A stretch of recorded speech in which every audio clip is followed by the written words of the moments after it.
একজন ঘাড় তেড়া পাগলা এজেন্ট, যার সামনে বাঘা বাঘা মাফিয়ারাও বাচ্চা শিশু।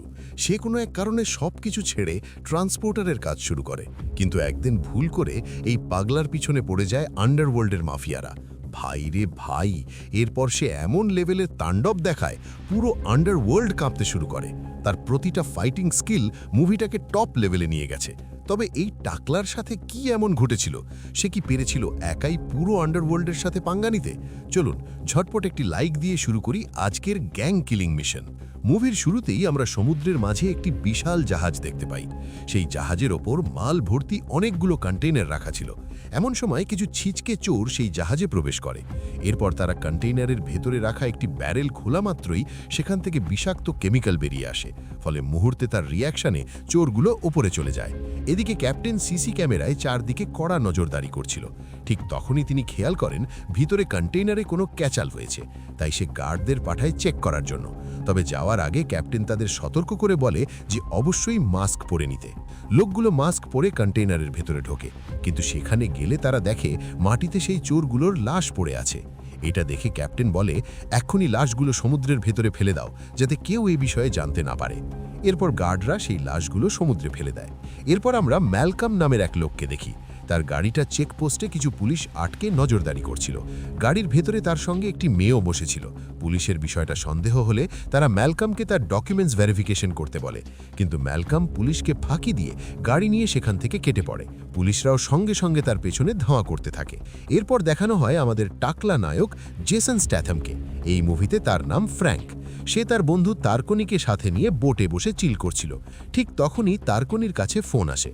ফোনের ওপাশ থেকে সেই পুলিশ অফিসারটি জানায় একটি আননোন লোক সিগন্যাল ব্রেক করে পুরো শহরের পুলিশকে নাকে দড়ি দিয়ে ঘুরাচ্ছে। এই কথা শুনে তারকনি ফ্র্যাঙ্ককে বলে, আমাকে একটা জরুরি কাজে শহরে যেতে হবে। মূলত আগের পার্টে আমরা দেখেছিলাম তারকনি পেশায় ছিল একজন পুলিশ। এরপর আমরা ফ্রান্সের এনভায়রনমেন্ট এজেন্সির মন্ত্রীকে দেখি, যার নাম লিওনেড। তিনি যখন তার অফিসে ঢোকেন তখন নিজের টেবিলের উপর একটি খাম দেখতে পান। তিনি খামটি খুলে দেখেন ভেতরে একটি ফোন রাখা আছে। ঠিক তখনই তার ফোন বেজে ওঠে। মূলত এই ফোনটা করেছিল জনসন নামের এক মাফিয়া। জনসন তখন লিওনেডকে বলে, কিছুদিন আগে আমার ইউক্রেনে প্রসেসিং প্ল্যান্টের জন্য তোর কাছে একটি ফাইল দেয়া হয়েছে, কিন্তু তুই পাকনামি করে সেটা অ্যাকসেপ্ট করিসনি। লিওনেড জানায়, তোমার ফাইলে অনেক বেআইনি কাজের প্রমাণ আছে, তাই সেটা অ্যাকসেপ্ট করা আমার পক্ষে সম্ভব না। তখন জনসন বলে, তোর মূল্যবান একটি জিনিস এখন আমাদের কাছে আছে, তাই বাঁচতে চাইলে দ্রুত সাইন কর। এসব শুনে লিওনেড বেশ চিন্তায় পড়ে যায়। এরপর আমরা ফ্র্যাঙ্ককে দেখি। সে নিজের বাড়িতে শুয়ে আছে।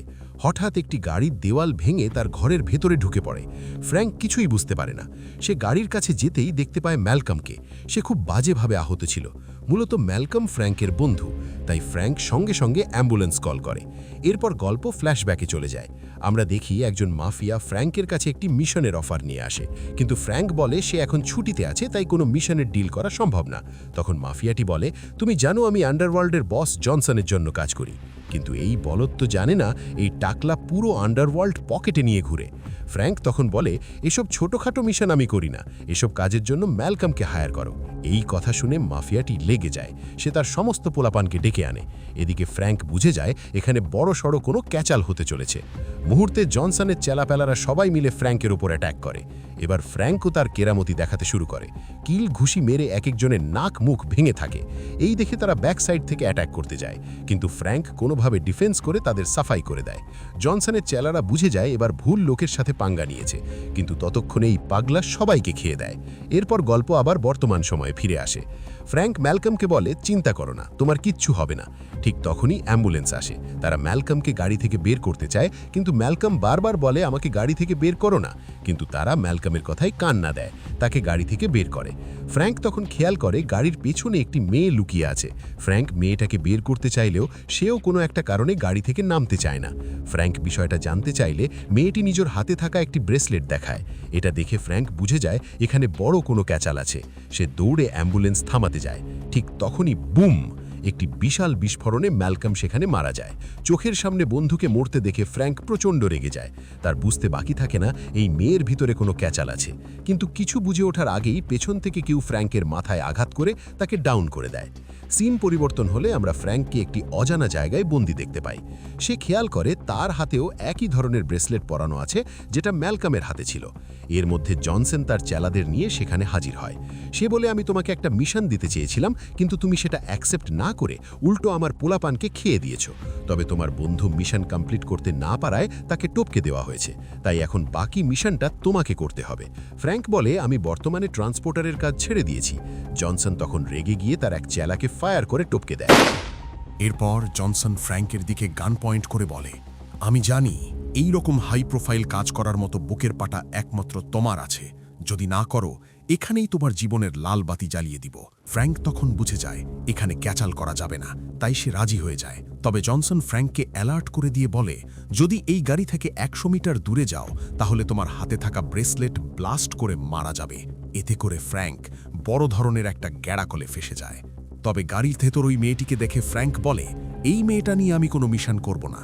জনসন তখন বলে, যেহেতু তার দরকার নেই তাকে টপকে দিই। এই কথা শুনে ফ্র্যাঙ্কের খারাপ লাগে, তাই সে রাজি হয়ে যায়। এরপর জনসন তাকে একটি ফোন দেয় এবং বলে, এই ফোন দিয়ে শুধু আমার সঙ্গেই কথা বলতে পারবে। আমি ঠিক সময়ে তোমাকে টার্গেট লোকেশন জানিয়ে দিব। ফাইনালি ফ্র্যাঙ্ক তার আইকনিক গাড়ি নিয়ে তার মিশনে বের হয়। এদিকে তারকনি ফ্র্যাঙ্কের বাসায় এসে ইনভেস্টিগেশন করতে থাকে। এরপর সে ওখান থেকে কিছু স্যাম্পল কালেক্ট করে এবং ম্যালকমের গাড়িটা নিয়ে পুলিশ স্টেশনে চলে যায়। অন্যদিকে কিছু দূর যাওয়ার পর ফ্র্যাঙ্ক মেয়েটিকে বলে সে কে আর তাকে নিয়ে এত ক্যাচাল কেন, কিন্তু মেয়েটি কিছুই বলতে চায় না। পরে ফ্র্যাঙ্ক একটু থেরাপি দিলে সে জানায় তার নাম ভেনেসা। সিন পরিবর্তন হলে আমরা আবার লিওনেটকে দেখি। তার কাছে কিছু লোক আসে, তারা তাকে ফাইলে সাইন করতে বলে, কারণ তাদের জাহাজ এখনও সমুদ্রের বন্দরে আটকে আছে। লিওনেট ফাইলটা হাতে নিয়ে দেখলে বুঝতে পারেন এই জাহাজে মারাত্মক বিষাক্ত কেমিক্যাল আছে, যা দিয়ে হাজার হাজার মানুষ মারতে সক্ষম। তখন লিওনেট জানায়, আমার পক্ষে এই পেপারে সাইন করা সম্ভব নয়। তখন সেই লোকগুলো তাকে হুমকি দিয়ে বলে, যদি সাইন না করিস নিজের জন্য কফিন বানিয়ে রাখ। এই কথা শুনে লিওনেট বুঝে যায় এরা হলো আন্ডারওয়ার্ল্ডের মাফিয়া। সে তাদের কাছে 24 ঘন্টা সময় চায়। এদিকে ফ্র্যাঙ্ক তার এক বন্ধুর কাছে আসে সেই ব্রেসলেটটি খোলার জন্য, কিন্তু জনসন তার লোকেশন ট্র্যাক করে বুঝে যায় এই টাকলা আবার কোনো ক্যাচাল বাঁধাবে, তাই সে তার পোলাপানকে পাঠায় ফ্র্যাঙ্ককে টপকে দিতে। কিন্তু এই পাগলার সামনে কি এসব পাতিমাস্তান দাঁড়াতে পারে? সে ধরে ধরে তাদের আরামসে পেটাতে শুরু করে। চারদিক থেকে অ্যাটাক করেও তারা ফ্র্যাঙ্ককে কাবু করতে পারে না। এদিকে টাকলা তাদের কিল ঘুষি মেরে সবাইকে সাফাই করে দেয়। এরপর সে জনসনকে ফোন করে আর চালাকি করে তার টার্গেট লোকেশনের কথা জেনে নেয়। পরবর্তীতে সে তারকনিকে বিষয়টা জানালে তারকনি বলে, ওস্তাদ তুমি চিল করো, লোকেশনে আমি পুরো ফোর্স নিয়ে আসছি জনসনকে খেয়ে দেওয়ার জন্য। এরপর ফ্র্যাঙ্ক আবারও গাড়ি নিয়ে বেরিয়ে পড়ে। কিছু দূর যেতেই তার ভেনেসার চালচলনের সন্দেহ হতে থাকে।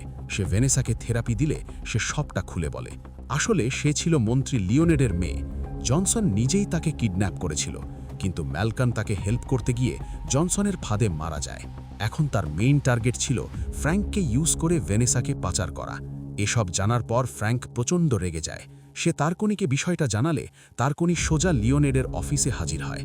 লিওনেড তখন বলে জনসন তার মেয়েকে কিডন্যাপ করে তাকে থ্রেট দিচ্ছে, যাতে সে তার ইল্লিগাল কেমিক্যাল বোঝাই জাহাজটি বন্দরে ঢোকার পারমিশন দেয়, যা সে চারদিকে সাপ্লাই করলে এতে হাজার হাজার নিরীহ মানুষের জীবন চলে যেতে পারে।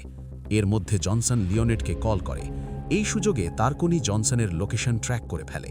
সে তখন ফ্র্যাঙ্ককে কল করে বলে, তুমি শুধু ভেনেসাকে প্রোটেক্ট করো, এদিকে জনসন সহ তার পুরো গ্যাংকে আমরা দেখে নিচ্ছি। তবে কিছুটা পথ যাওয়ার পর ফ্র্যাঙ্কের গাড়িটাকে দুই দিক থেকে ঘেরাও করা হয়। ফ্র্যাঙ্ক বুঝতে পারে এখানে কোনো ক্যাচাল আছে।